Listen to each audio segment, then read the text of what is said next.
Приказом министра внутренних дел Аслана Кобахия создана комиссия по уничтожению наркотических средств и наркосодержащих растений, хранящихся в экспертно-криминалистическом центре МВД Республики Абхазия.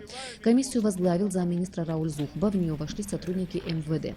Членам комиссии были предоставлены сведения о наименовании и количестве уничтожаемых наркотиков, а также о таре и упаковке, в которой они хранились. Все представленные к уничтожению экземпляры опечатаны и скреплены подписями.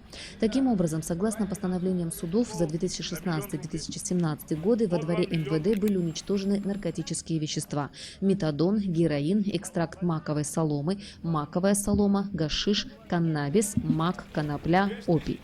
Ликвидация наркотических веществ проходила в присутствии представителей Генеральной прокуратуры, Министерства здравоохранения, Службы госбезопасности, Общественной палаты. Вот, видите, опечатано. Открываю. Написано каннабис 1,5 грамм. Это в чем его изъяли? Вот этот каннабис.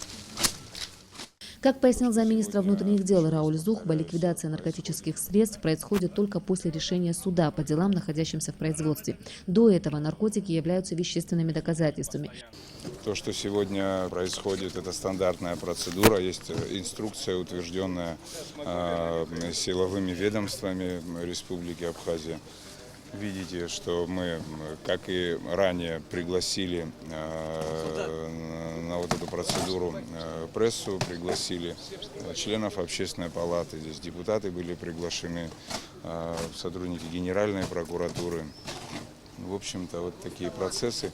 Хотим, чтобы все это было наглядно. По словам начальника управления по контролю над оборотом наркотиков ЗОСМы ГИЦБА, сегодня было ликвидировано только метадона на сумму около 15 миллионов рублей, марихуаны на сумму более 1,5 миллиона рублей.